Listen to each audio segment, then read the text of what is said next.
कहानी मंदिर। मातृ प्रेम तुझे धन्य है। संसार में और जो कुछ है मिथ्या है, निस्सार है।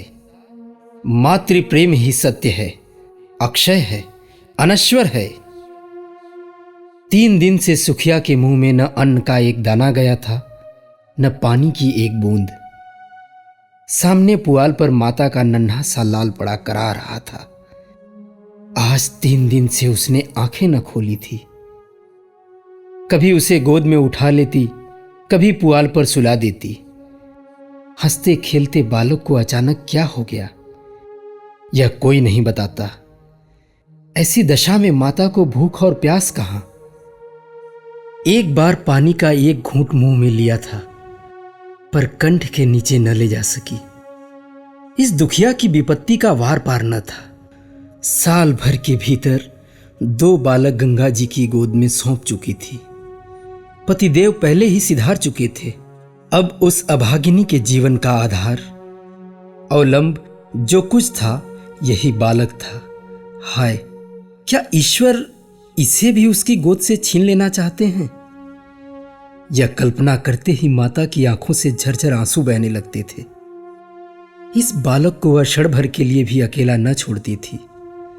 उसे साथ लेकर घास छीलने जाती, घास बेचने बाजार जाती तो बालक गोद में होता। उसके लिए उसने नन्ही सी खुरपी और नन्ही सी खांची बनवा दी थी। जियावन माता के साथ घास छीलता और गर्व से कहता, अम्मा, हमें भी बड़ी सी खुरपी बनवा दो, हम बहुत सी घास छीलेंगे। तुम द्वारे माची पर बैठी रहना अम्मा, मैं ना घास बेच लाऊंगा। मां पूछती, हमारे लिए क्या क्या लाओगे बेटा? जियावन लाल लाल साड़ियों का वादा करता। अपने लिए बहुत सा गुड़ लाना चाहता था। वे ही भोली भोली बातें इस समय याद आ आकर माता के हृदय को शूल के समान बेध रही थीं। जो बालक को देखता यही कहता कि किसी की डीठ है, पर किसकी डीठ है?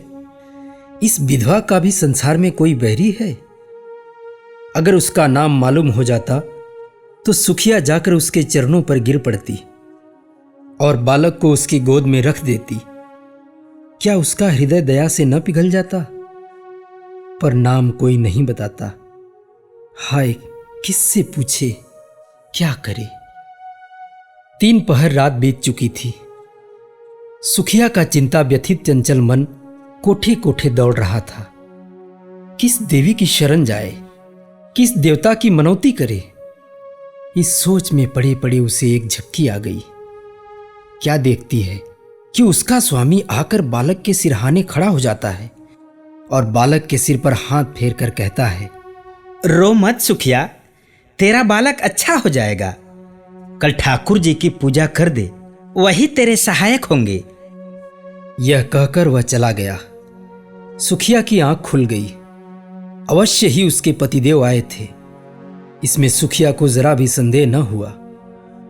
उन्हें अब भी मेरी सुधि है, यह सोचकर उसका हृदय आशा से परिप्लावित हो उठा।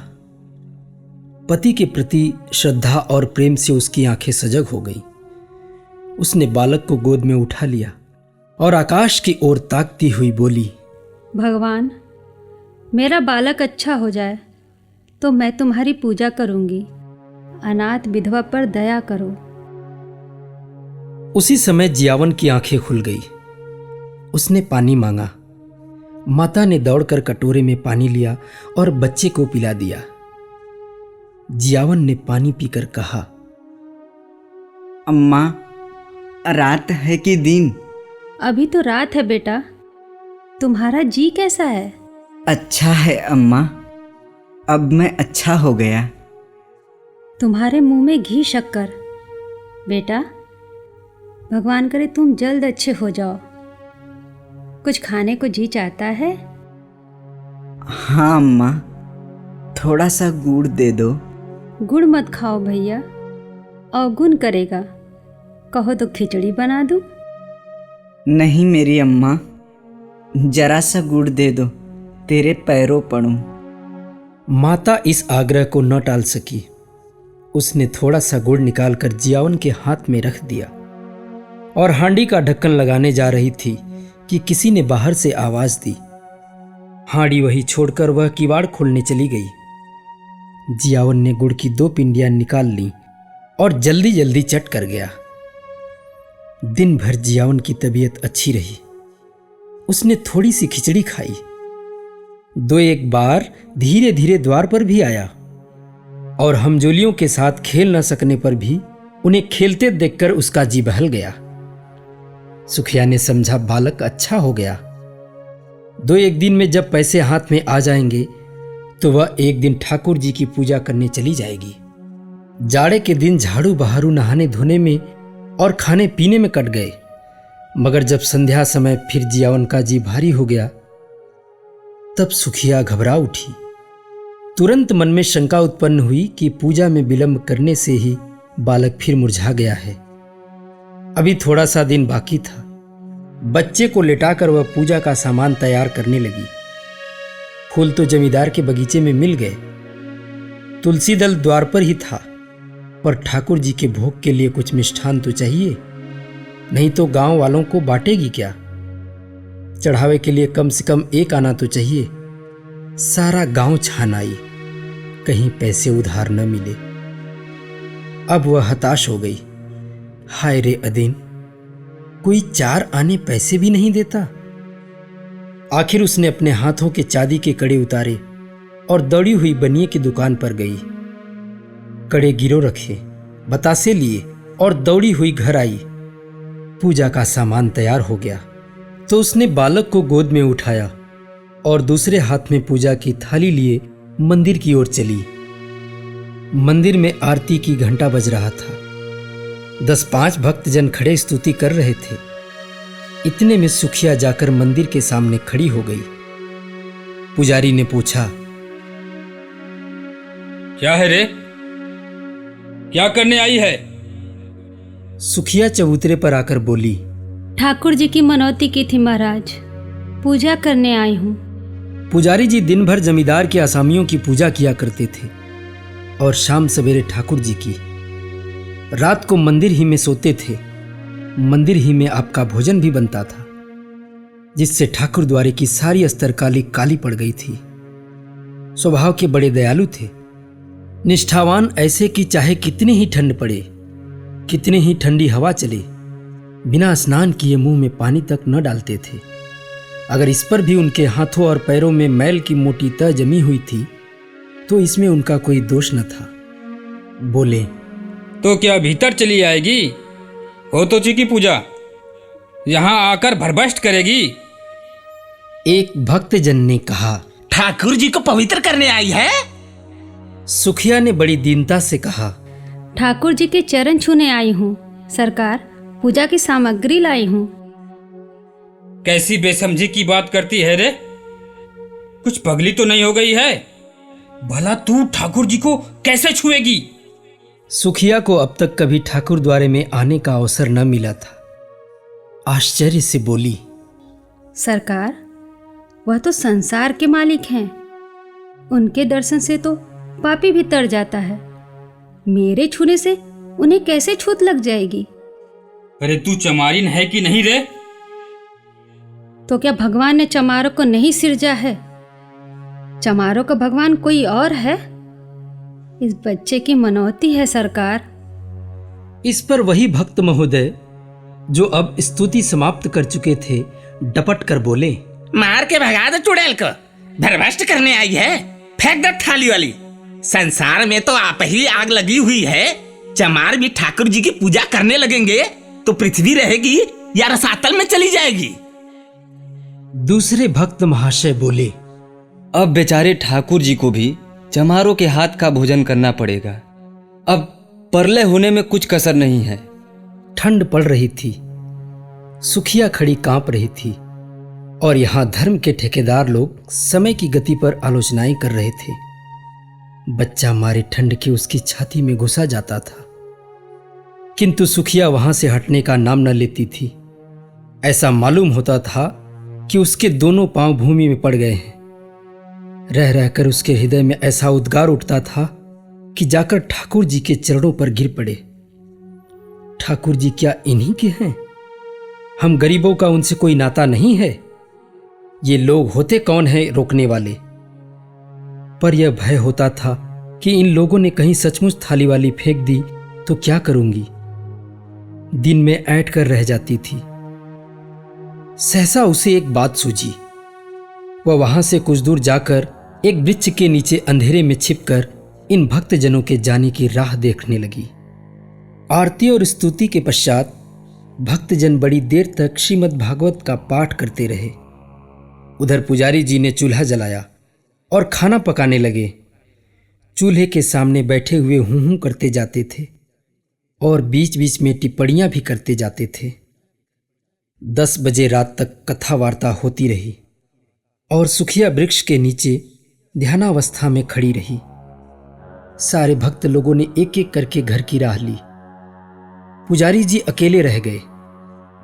अब सुखिया आकर मंदिर के बरामदे के सामने खड़ी हो गई, जहां पुजारी जी आसन जमाए बटलोई का शुद्धावर्धक मधुर संगीत सुनने में मग्न थे। पुजारी जी ने आहट पाकर गर्दन उठाई तो सुखिया को खड़ी देखा। चिढ़कर बोले, क्यों रे, तू अभी तक खड़ी है? सुखिया ने थाली जमीन पर रख दी और एक हाथ फैलाकर भिक्षा प्रार्थना करती हुई बोली, महाराज जी, मैं अभागिनी हूँ। यही बालक मेरे जीवन का अलम है। मुझ पर दया करो। 3 दिन से इसने सिर नहीं उठाया। तुम्हें बड़ा जस होगा महाराज जी। यह कहते कहते सुखिया रोने लगी। पुजारी जी दयालु तो थे, पर चमारिन को ठाकुर जी के समीप जाने देने का अश्रुतपूर्व घोर पातक वह कैसे कर सकते थे? न जाने ठाकुर जी इसका क्या दंड दें। आखिर उनके भी बाल बच्चे थे। कहीं ठाकुर जी कुपित होकर गांव का सर्वनाश कर दें तो? बोले, घर जाकर भगवान का नाम ले, तेरा बालक अच्छा हो जाएगा। मैं यह तुलसी दल देता हूँ, बच्चे को खिला दे, चरणामृत उसकी आंखों में लगा दे। भगवान चाहेंगे तो सब अच्छा ही होगा। ठाकुर जी के चरणों में गिरने न दोगे महाराज जी? बड़ी दुखियां हूँ। उधार काढ़ कर पूजा की सामग्री जुटाई है। मैंने कल सपना देखा था महाराज जी कि ठाकुर जी की पूजा कर, तेरा बालक अच्छा हो जाएगा। तभी दौड़ी आई हूँ। मेरे पास 1 रुपया है, वह मुझसे ले लो, पर मुझे एक क्षण भर ठाकुर जी के चरणों में गिर लेने दो।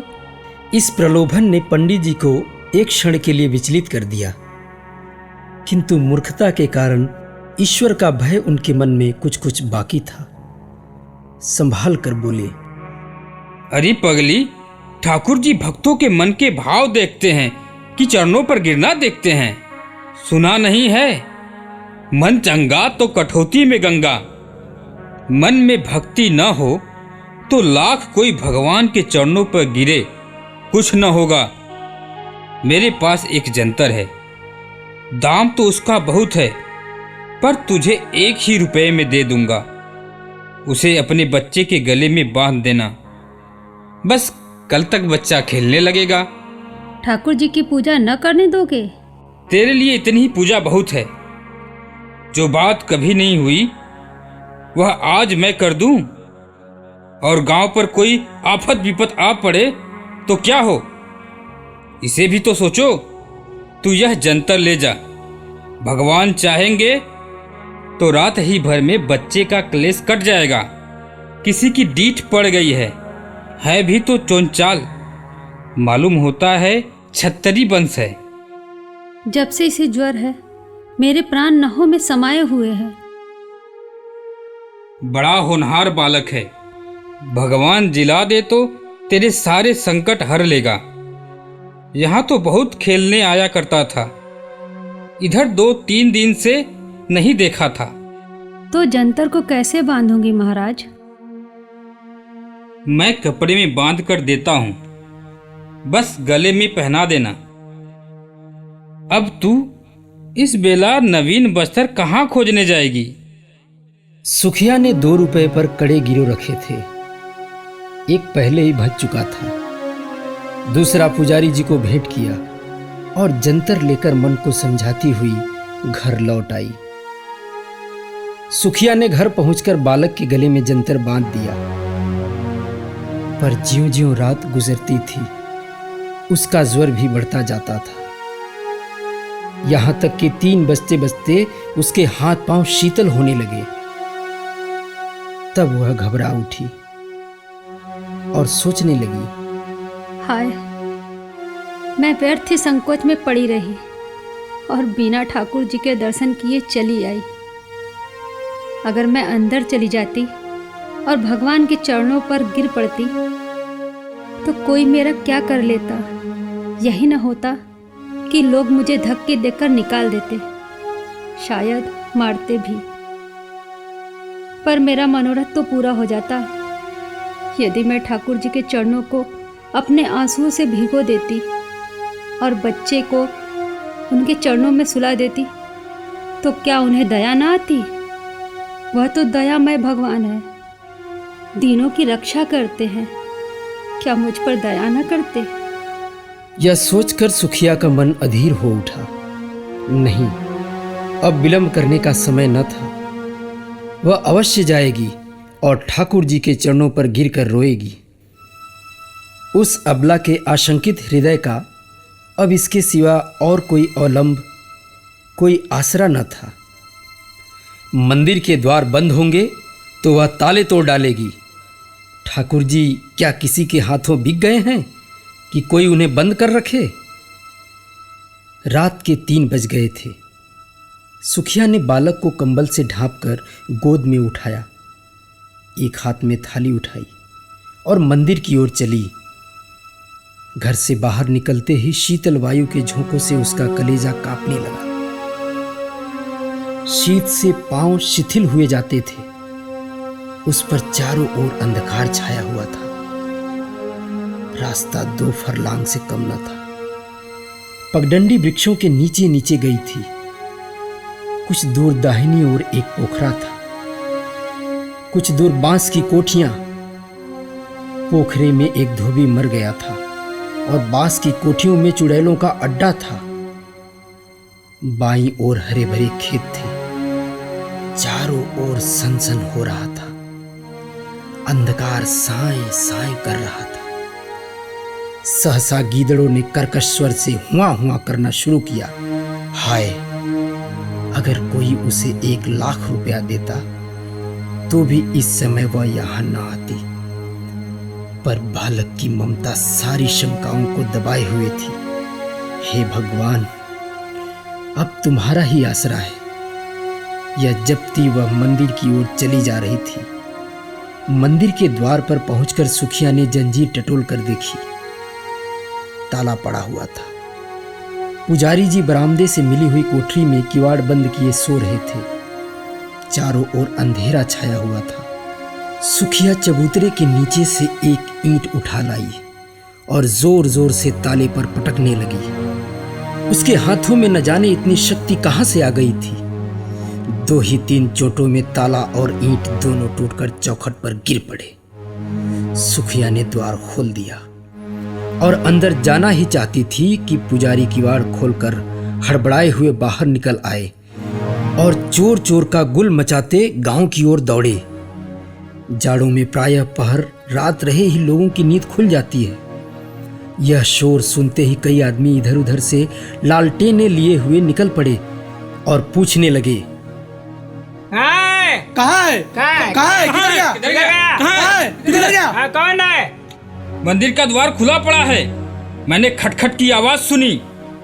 सहसा सुखिया बरामदे से निकलकर चबूतरे पर आई और बोली, चोर नहीं है, मैं हूँ। ठाकुर जी की पूजा करने आई थी, अभी तो अंदर गई भी नहीं, मार हल्ला मचा दिया। पुजारी ने कहा, अब अनर्थ हो गया। सुखिया मंदिर में जाकर ठाकुर जी को भ्रष्ट कराई। फिर क्या था? कई आदमी झल्लाए हुए लपके और सुखिया पर लातों और घूंसों की मार पड़ने लगी। सुखिया एक हाथ में बच्चे को पकड़े हुए थी और दूसरे हाथ से उसकी रक्षा कर रही थी। एकाएक बलिष्ठ ठाकुर ने उसे इतनी जोर से धक्का दिया कि बालक उसके हाथ से छूटकर जमीन पर गिर पड़ा, मगर वह न रोया, न बोला, न सांस ली।